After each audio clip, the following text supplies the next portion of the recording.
નમસ્કાર, અમારી news channel news for Kathiawad ને લાઈક કરો, શેર કરો અને સબસ્ક્રાઇબ કરો. News for Kathiawad. નમસ્કાર.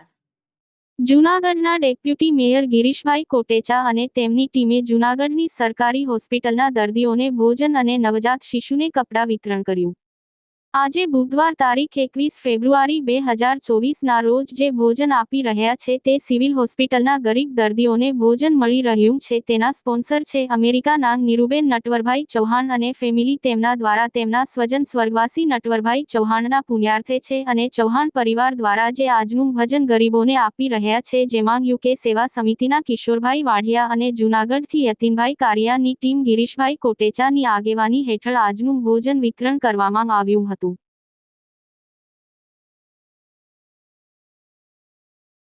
રઘુવીર સેનાની આખી ટીમ અત્યારે સિવિલ હોસ્પિટલમાં આવી છે. અમે લગભગ દર અઠવાડિયે 15 દિવસે કંઈક ને કંઈક સિવિલ હોસ્પિટલના હરેક લોકોને મદદ કરવા અને ગરીબ દર્દીઓને ભોજન દેવા માટે, કપડાની જરૂર છે કપડાં માટે, દવાની જરૂર છે દવા માટે અહીં આવીએ છીએ. આ હોસ્પિટલની અંદર એક ભોલું કરીને દીકરો છે, મારા દીકરા જેવો છે. પછી તમે સિવિલ સર્જનને મળો કે અહીંયા 480 જણાનો સ્ટાફ મળો. આ વ્યક્તિ પણ એક સેવાકીય વ્યક્તિ કરે છે હોસ્પિટલનો, પણ કોઈ પણ બાબતમાં પોતે રસ લઈને નથી વિવાદ થવા દેતો, નથી માથાકૂટ થવા દેતો.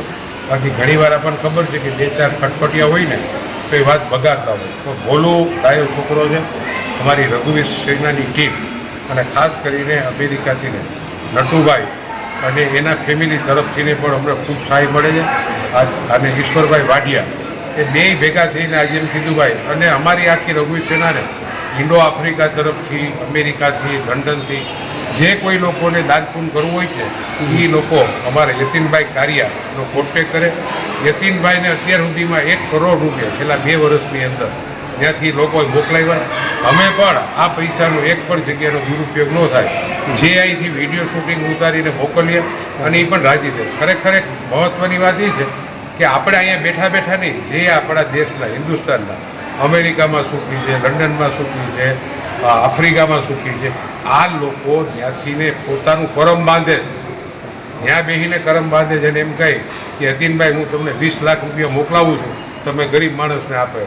દિવાળીમાં હરેકને ફટાકડા દેવા, કપડાની જોડો દેવી, મીઠાઈઓ દેવી, વૃદ્ધાશ્રમ, પછી કન્યા છાત્રાલય, અહીંયા વિકલાંગ લોકોને સંચા દીવડાવ્યા, આપણે અંધ દીકરીઓ માટે પલંગો મોકલાવ્યા. એટલે ખરેખર યતીનભાઈ પણ અમારી ટીમનો એક એવો વ્યક્તિ છે. અને અમને પણ જે ત્યાંથીને જે કંઈ પણ મોકલાવે, અમને પણ અંદરથી જે વાપરવાના છીએ અમે પણ અમારી રીતે જેટલા વાપરવાના છે વાપરીએ. ફરીને પરમ કૃપાળુ પરમાત્માને પ્રાર્થના કરું કે બધા, એક તો તમને કીધું કે જે લોકોની પરિસ્થિતિ ખરાબ છે ને એ તમને કહેવા નથી આવતા. ઘણીવાર એવું હોય કે મધ્ય વર્ગનો માણસ એ નથી કહેવા આવતો, નથી સહી શકતો. તો આપણે ખબર હોવી જોઈએ કે આને તકલીફ છે, તો આપણે એને જઈને મદદ કરવી છે. આવા સેવાના કાર્ય કરવાની પરમ કૃપાળુ પરમાત્મા આપણે શક્તિ આપે એ જ પ્રાર્થના.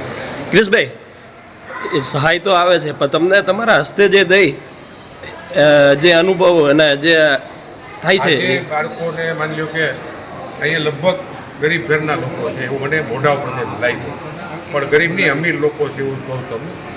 જે દીકરા દીકરીનો જન્મ થયો છે એ છોકરાનો ખાલી એક મોઢાનું શૂટિંગ તમે બધા ઉતાર્યું છે, એનું રૂપ, એની નમણાશ, એક તો હાવ નાની દીકરી છે એના વાળ પણ તમે જોવો ને તો જન્મતા હોત એટલા બધી વાળ. એટલે જ્યારે કંઈ ન હોય ને ત્યારે ઉપરવાળો હોય છે અને એ મદદ કરતો હોય. આ લોકોની મેજોરિટી ડિલિવરી પણ આ નોર્મલ થાય છે. અને ભગવાનને પ્રાર્થના કરું કે આ બધા છોકરા મોટા થઈને IAS ઓફિસર બને, કે સારામાં સારી પોસ્ટ